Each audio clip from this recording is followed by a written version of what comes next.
नमस्कार दोस्तों, आपका स्वागत है। दोस्तों, आज हम करेंगे स्पीडी की वस्तुनिष्ठ सामान्य विज्ञान रिवाइज योरसेल्फ सेट नंबर 53। तो चलिए दोस्तों, फिर शुरू करते हैं। पहला प्रश्न, मानव श्वसन नली की लंबाई कितनी होती है? दोस्तों, मानव श्वसन नली की लंबाई 12 सेंटीमीटर की होती है।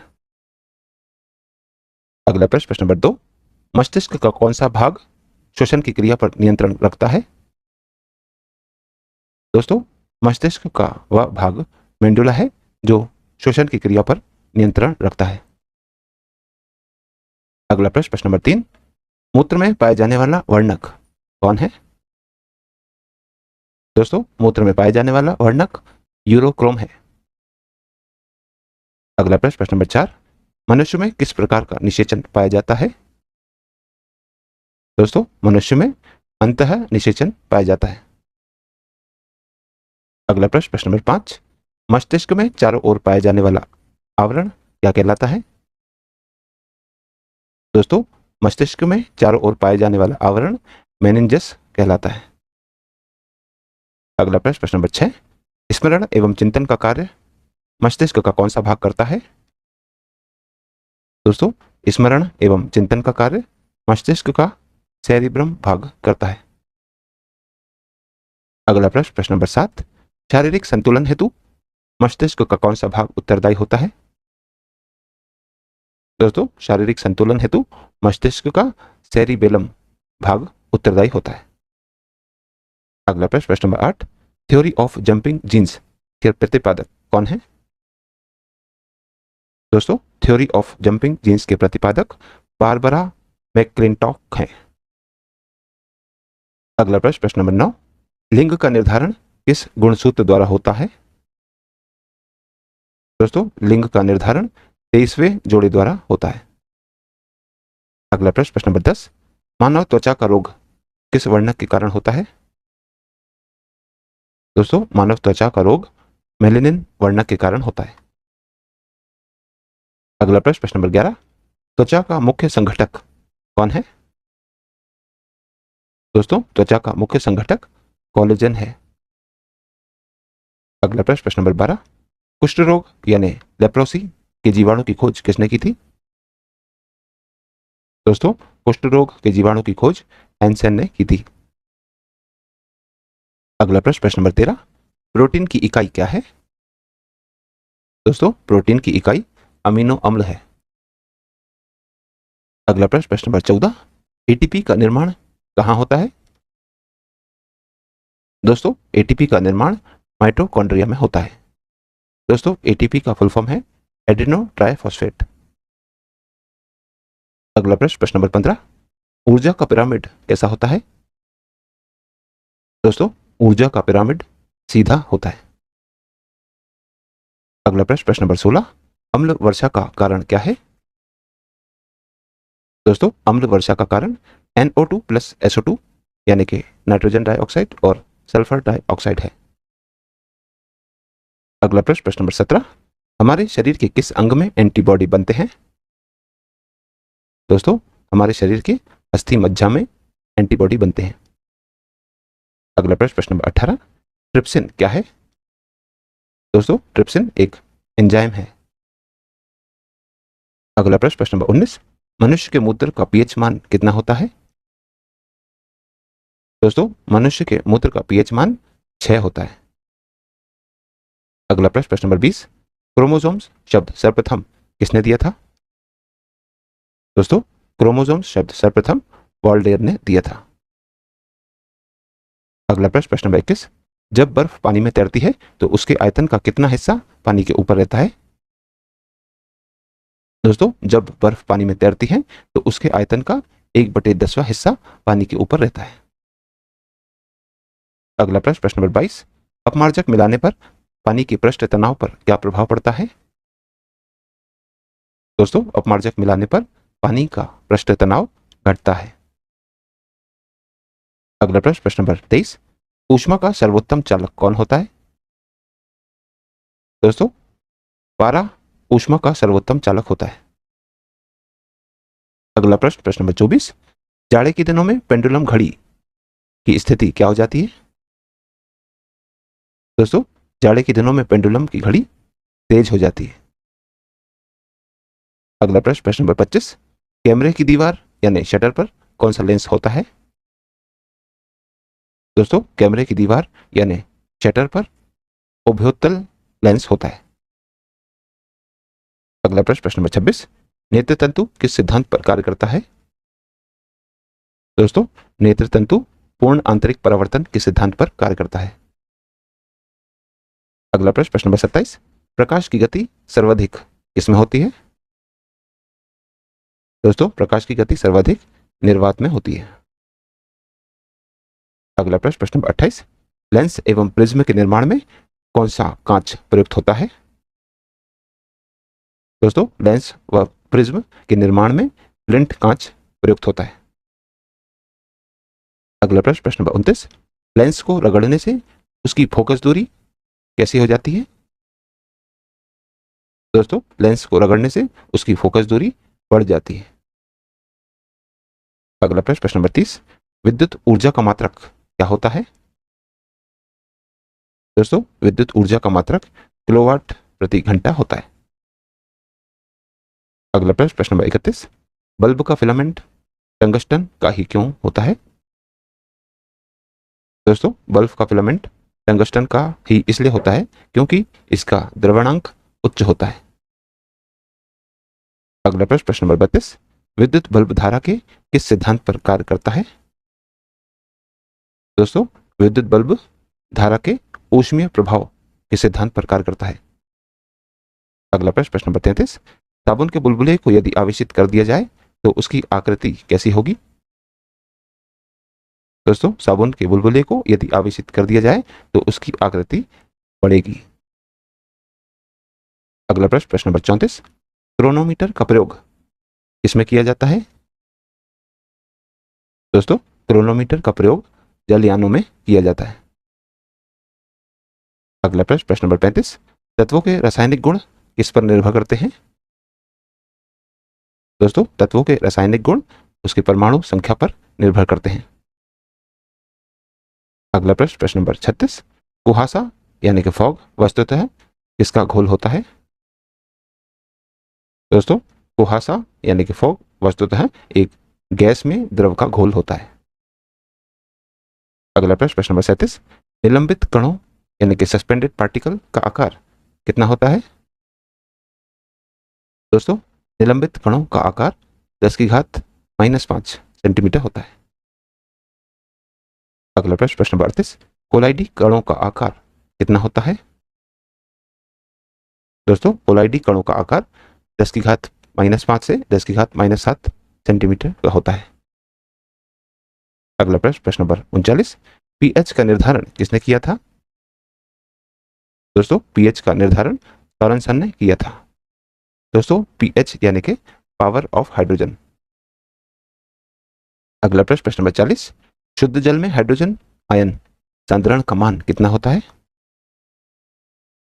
दोस्तों, शुद्ध जल में हाइड्रोजन आयन सांद्रण का मान 10⁻⁻7 का होता है। अगला प्रश्न, प्रश्न नंबर 41, उदासीन घोल का पीएच मान कितना होता है? दोस्तों, उदासीन घोल का पीएच मान 7 होता है। अगला प्रश्न, प्रश्न नंबर 42, अम्लीय घोल का पीएच मान कितना होता है? दोस्तों, अम्लीय घोल का पीएच मान 7 से कम होता है। सेट नंबर 54, पहला प्रश्न, क्षारीय घोल का पीएच मान कितना होता है? दोस्तों, क्षारीय घोल का पीएच मान 7 से अधिक होता है। अगला प्रश्न, प्रश्न नंबर 2, अम्ल वर्षा यानी कि एसिड रेन किसके कारण होती है? दोस्तों, अम्ल वर्षा सल्फर के ऑक्साइड और नाइट्रोजन के ऑक्साइड के कारण होती है, इसीलिए ऑप्शन सी दोनों इसमें सही उत्तर होगा। अगला प्रश्न, प्रश्न नंबर 3, सोडा लाइम का प्रयोग किस रूप में किया जाता है? दोस्तों, सोडा लाइम का प्रयोग शुष्क कारक के रूप में किया जाता है। अगला प्रश्न, प्रश्न नंबर 4, किस धातु की कमी हो जाने से त्वचा पर खरोंच जैसे दिखने लगती है? दोस्तों, जस्ता धातु की कमी हो जाने से त्वचा पर खरोंच जैसे दिखने लगती है। अगला प्रश्न, प्रश्न नंबर 5, कार्बन अणु की आकृति कैसी होती है? दोस्तों, कार्बन अणु की आकृति चतुष्फलकीय होती है। अगला प्रश्न नंबर 6, शुद्ध फास्फोरस का रंग कैसा होता है? दोस्तों, शुद्ध फास्फोरस का रंग श्वेत यानी कि सफेद होता है। अगला प्रश्न नंबर 7, दियासलाई में कौन सा फास्फोरस प्रयुक्त होता है? दोस्तों, दियासलाई में लाल फास्फोरस प्रयुक्त होता है। अगला प्रश्न नंबर 8, ओजोन गैस का रंग कैसा होता है? दोस्तों, ओजोन गैस का रंग हल्का नीला होता है। अगला प्रश्न नंबर 9, हैलोजन परिवार में सर्वाधिक ऑक्सीकारक तत्व कौन है? दोस्तों, हैलोजन परिवार में सर्वाधिक ऑक्सीकारक तत्व क्लोरीन है। अगला प्रश्न नंबर 10, ब्लीचिंग पाउडर का रासायनिक नाम क्या है? दोस्तों, ब्लीचिंग पाउडर का रासायनिक नाम कैल्शियम हाइपोक्लोराइट है। अगला प्रश्न नंबर 11, लोहे का शुद्धतम रूप क्या कहलाता है? दोस्तों, लोहे का शुद्धतम रूप पिटवा लोहा कहलाता है। अगला प्रश्न नंबर 12, वायुमंडलीय दाब का मान कितना होता है? दोस्तों, वायुमंडलीय दाब का मान 10⁵ पास्कल के बराबर होता है। अगला प्रश्न नंबर 13, हीलियम के नाभिक में क्या होते हैं? दोस्तों, हीलियम के नाभिक में 2 प्रोटॉन एवं 2 न्यूट्रॉन होते हैं। अगला प्रश्न नंबर 14, लाल सीसा क्या है? दोस्तों, लाल सीसा लेड टेट्रा ऑक्साइड होता है। अगला प्रश्न नंबर 15, क्लोरोफॉर्म के निर्माण हेतु कौन सी गैस प्रयुक्त होती है? दोस्तों, क्लोरोफॉर्म के निर्माण हेतु मीथेन गैस प्रयुक्त होती है। अगला प्रश्न नंबर 16, इनमें से कौन सूक्ष्म तत्व है? दोस्तों, क्लोरीन इनमें सूक्ष्म तत्व है। अगला प्रश्न नंबर 17, अब तक कितने तत्व ज्ञात किए गए हैं? दोस्तों, अब तक 118 तत्व ज्ञात किए गए हैं। अगला प्रश्न नंबर 18, हाइड्रोजन के रेडियोधर्मी समस्थानिक को क्या कहते हैं? दोस्तों, हाइड्रोजन के रेडियोधर्मी समस्थानिक को ट्रिटियम कहते हैं। अगला प्रश्न नंबर 19, रेडियोधर्मी तत्व जिसका भारत में विशाल भंडार पाया गया है वह क्या है? दोस्तों, रेडियोधर्मी तत्व जिसका भारत में विशाल भंडार पाया गया है वह थोरियम है। अगला प्रश्न नंबर 20, पन्ना व हीरा किससे निर्मित होते हैं? दोस्तों, पन्ना व हीरा बेरिलियम व कार्बन से निर्मित होते हैं। अगला प्रश्न नंबर 21, निम्न में से कौन सा पदार्थ संक्षारक है? दोस्तों, इनमें जिंक ऑक्साइड पदार्थ संक्षारक है। अगला प्रश्न नंबर 22, आयरन के प्रमुख अयस्क हेमेटाइट की संरचना सूत्र क्या है? दोस्तों, आयरन के प्रमुख अयस्क हेमेटाइट की संरचना सूत्र है Fe2O3। अगला प्रश्न नंबर 23, दूध निम्न में से किसका उदाहरण है? दोस्तों, दूध इमल्शन का उदाहरण है। अगला प्रश्न नंबर 24, गैस भंडारण के लिए किस प्रकार का संपीड़न आदर्श होगा? दोस्तों, गैस भंडारण के लिए समतापीय संपीड़न आदर्श होगा। अगला प्रश्न नंबर 25, कास्टिक सोडा का रासायनिक सूत्र क्या है? दोस्तों, कास्टिक सोडा का रासायनिक सूत्र है NaOH यानी कि सोडियम हाइड्रोक्साइड। अगला प्रश्न नंबर 26, किस प्रक्रम द्वारा कच्चे तेल से गैसोलीन प्राप्त किया जाता है? दोस्तों, प्रभाजी आसवन प्रक्रम के द्वारा कच्चे तेल से गैसोलीन प्राप्त किया जाता है। अगला प्रश्न नंबर 27, खाद्य तेलों को वनस्पति घी में किस प्रक्रम द्वारा बदला जाता है? दोस्तों, खाद्य तेलों को वनस्पति घी में हाइड्रोजनीकरण द्वारा बदला जाता है। अगला प्रश्न नंबर 28, स्टाइरिन के अवयव कौन है? हाइड्रोजन और दोस्तों, स्टाइरिन के अवयव हैं हाइड्रोजन और कार्बन। अगला प्रश्न नंबर 29, पृथ्वी की पपड़ी में विशुद्ध रूप में पाई जाने वाली धातु कौन है? दोस्तों, पृथ्वी की पपड़ी में विशुद्ध रूप से पाई जाने वाली धातु प्लेटिनम है। अगला प्रश्न नंबर 30, हिंगुल यानी कि सिनेबार का अशुद्ध अयस्क कौन है?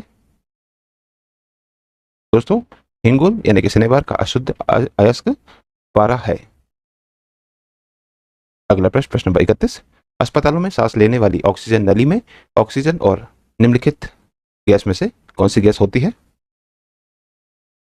दोस्तों, अस्पतालों में सांस लेने वाली ऑक्सीजन नली में ऑक्सीजन और हीलियम गैस होती है। अगला प्रश्न, प्रश्न नंबर 32। आग लगने तथा फैलने की सबसे कम संभावना निम्नलिखित में से किस पदार्थ में होती है? दोस्तों, आग लगने तथा फैलने की सबसे कम संभावना सूती पदार्थ में होती है। अगला प्रश्न, प्रश्न नंबर 33। गैसोलीन का पर्याय। अगला प्रश्न, प्रश्न नंबर 33। गैसोलीन का पर्याय क्या है? दोस्तों, गैसोलीन का पर्याय पेट्रोल है। अगला प्रश्न, प्रश्न नंबर 34। प्रबल अम्लों को रखने के मतबान यानी बर्तन निम्नलिखित में से किसके बने होते हैं?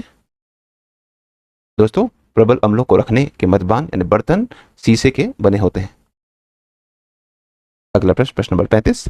वाष्प कणों के आकार की परास कितनी होती है? दोस्तों, वाष्प कणों के आकार की परास 10⁻⁻19 मीटर होती है। अगला प्रश्न, प्रश्न नंबर 36। न्यूक्लिक अम्ल में पाया जाने वाला अम्ल कौन है? दोस्तों, न्यूक्लिक अम्ल में पाया जाने वाला अम्ल फॉस्फेरिक अम्ल है। अगला प्रश्न, प्रश्न नंबर 37। हशीश नामक ड्रग निम्नलिखित में से किस वृक्ष के फूलों से बनाया जाता है? दोस्तों, हशीश नामक ड्रग हेम्प यानी कि भांग वृक्ष के फूलों से बनाया जाता है। अगला प्रश्न, प्रश्न नंबर 38। प्रथम विश्व युद्ध में रासायनिक अस्त्र के रूप में प्रयुक्त होने वाला रसायन क्या है? दोस्तों, प्रथम विश्व युद्ध में रासायनिक अस्त्र के रूप में प्रयुक्त होने वाला रसायन मस्टर्ड गैस है। तो दोस्तों, आज की इस प्रश्नावली में कुल 38 प्रश्न थे जो हमारे द्वारा पूर्ण कर लिए। और दोस्तों, यदि आप इस YouTube चैनल पर नए हैं तो चैनल सब्सक्राइब कर लीजिए, वीडियो को लाइक किया कीजिए तथा इसे अन्य लोगों के साथ भी शेयर कीजिए। तो दोस्तों, मिलते हैं अब अगले वीडियो में अगली प्रश्नावली के साथ। तब तक के लिए नमस्कार।